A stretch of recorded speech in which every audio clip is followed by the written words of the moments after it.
Hi guys, welcome back to another vlog.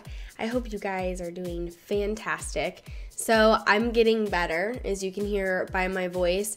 There's still a little bit of residual junk, but I think that's from traveling back and forth.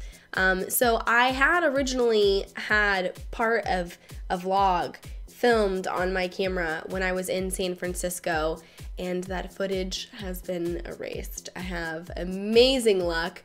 So I wanted to tell you guys a little bit about kind of my travel and what happened, and I'm hoping that this is not a precursor of things to come, that this just happens to be something that just went wrong and I just had a bad experience, because I don't know if I can do 3 more trips similar to what I went through on the way to San Francisco. So on the way to San Francisco, I had a flight from St. Louis to Chicago, which is only about a 45-minute flight. And then I had about a 45-minute layover, and I was catching a plane from Chicago to San Francisco so I could be there in time on Wednesday, get settled in, go pick up my pass for GDC, do a couple of meetings in the office, and then I would be able to do everything else I was scheduled to do, no problem. So I get on the plane, everything's going great, we're taking off, we're in the air. I start to, take like a quick nap before I get there, because I had to be at the airport at like 6 a.m. or something ridiculously early. So I start to kind of nod off a little bit, and then the pilot comes on and he says, "Ladies and gentlemen, we have lost power in part of the plane and we need to divert back to St. Louis." Now keep in mind, it's only a 45-minute flight and we're about 15 to 20 minutes in the air. So we're almost halfway to Chicago already. But no, we're not going forward. We're turning around and going back to St. Louis. So we turned around, we landed, they had some mechanics look at the problem in the plane, and I'm watching my watch. I'm like, okay, they say we're done. If we back up right now, I can make my flight. Perfect. We back out of the gate. We are ready to go on the runway. He's like, we're the next plane. We're going to get you guys to where you need to be. And then we sat on the runway for about 45 minutes, and I definitely did not make my connection. So I land in Chicago. I get on the phone with the customer service reps at one of the little they look like payphones, but they dial like directly to customer service. There's no one like actually physically helping me, and they told me I had to call. So I'm standing in this booth and I'm calling them, and they're like, "We're really sorry, we can't get you on another flight for about 6 hours." It was like 5 or 6 hours. And I was like, so what am I gonna do? Like I had to sit in Chicago for like 5 to 6 extra hours and completely lost my work day. It was really frustrating. So I'm in the airport, and they move my flight. I'm waiting there, and I'm like, you know what? Let me see if they will let me bump my flight, because I was supposed to come home Friday afternoon, and since I lost all my work day on Wednesday, maybe I can stay until Saturday morning, come home Saturday morning, and then I won't have missed too much of my weekend. So I call them, they change the flight. Great, I'm taking off at like 9 a.m. on Saturday. Perfect, so I made my day up. Go to San Francisco. GDC was awesome. I got to demo the new Steam box, which the controller on a Steam box, so it kind of looks like an Xbox controller like this, only instead of having these 2 things right here, actually it's this and this, there's 2 wheels like here and here, and you rotate your thumbs like if you want to move, which would be awesome for a driving game. But I was testing Portal, and it was so like wonky how to figure out how to move it, and it's a bigger controller. I personally didn't like it. I mean, I also don't understand the point of the Steam box, because for me, if I want to play the games, I'm going to be playing them on my PC, where all of my recording stuff and live streaming and all that is. So I can see how if you're a console player and you don't have a high performance PC that you want to play some of the more difficult games, and you're just more comfortable playing console, I can see how it would appeal to you. But if you're used to like an Xbox controller, it does take quite a bit of getting used to. Now, I think they're still in development for those, so that might change. But it was just really goofy how to hold it, and I don't know, it was all right. I did try to find, there was a rumor that The Sims 4 was going to be debuting, and I walked all around and I didn't find anything. I was really hoping that that would be true and I would get to see The Sims 4, because I was like, I'm super stoked about that. You can pre-order it now.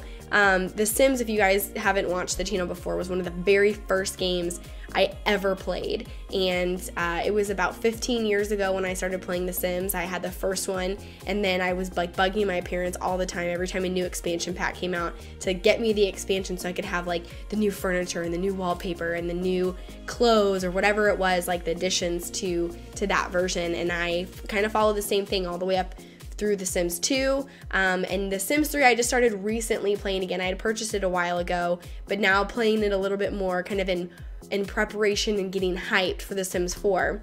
So you can pre-order it now on Target's website, and it has an estimated ship date of December 1st. So I don't know how accurate that is, if it's really coming out December 1st, or if Target's now just allowing you to pre-order and that's just a generic date, like really far off that they put in. I would love if there's like a beta of The Sims 4 to be in that. I would be so stoked. It would be amazing. So I will try to work on that. But yeah, that wasn't there. And then other than that, it really was a lot of industry type animation software and green screening and motion tracking and a lot of things more geared towards developers and not necessarily towards gamers. I did get to test out a few like iPad games and some different stuff, which was pretty cool. But other than that, not anything like what you would see at a PAX or anything like that. But what I did get to do, which was the highlight of all of my GDC time, was I got to hang out with my good friend Lydia, who works at Mojang, and we got to do some really cool stuff. We got to see the Golden Gate Bridge, and it was just a really fun time. She's one of the most awesome people ever on the face of this earth, so it was really nice to get to see her and hang out a little bit and do some sightseeing, which was pretty cool. I haven't gotten to do that the few times that I've been in San Francisco, so I got to do a little bit of that. Hopefully I'd like to go back to San Francisco sometime before summer and actually do like the big sightseeing type things. I didn't get to go to Alcatraz, which I would like to. I didn't get to go to the Fisherman's Wharf and see the sea lions, which I'd like to do. So hopefully I will get to do that next time. So I did that, had a great time, got to hang out a lot, and then Saturday went to get on the plane, and I woke up super early. It was like 6:45 when I got up, called a cab, paid like $50 to cab to the airport to make sure that if the BART was delayed, I wasn't gonna be late for my flight. So I paid for the cab.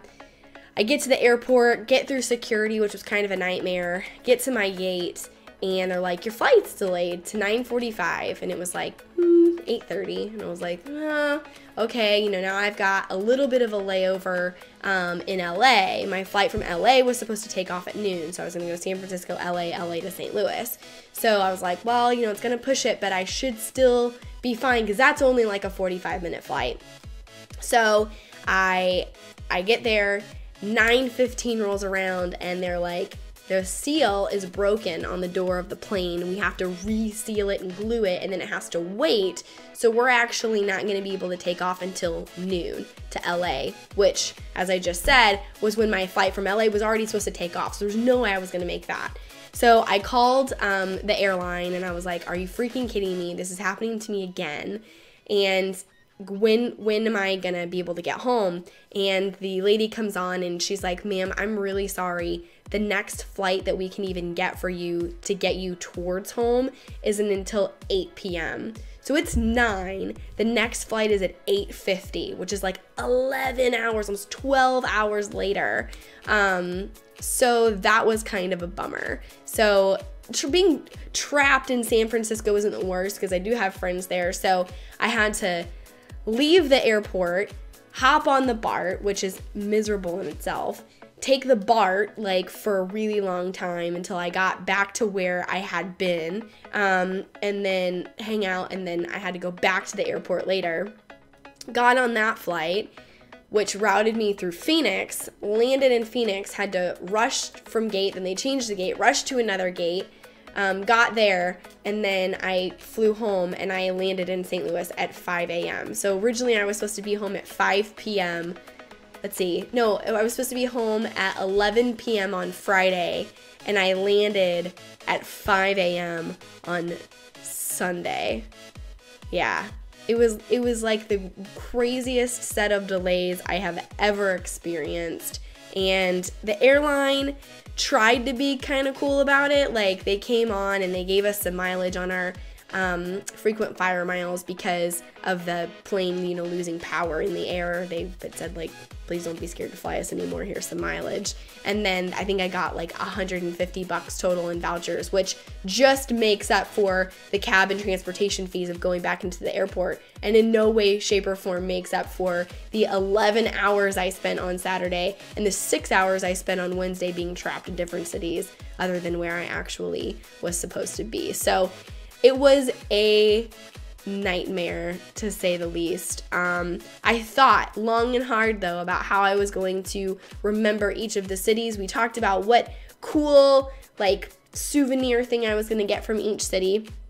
And I was surfing through Pinterest. And I have, I get badges whenever I go to these different cities. So I already am bringing back a souvenir. And I wanted to be able to keep those in some kind of a case or do something with it. So I think what I'm going to do is take the badges and cut them into grids and then make like a big pixeled heart out of all of the badges from all the different places, because I will have a badge from every single place that I go to.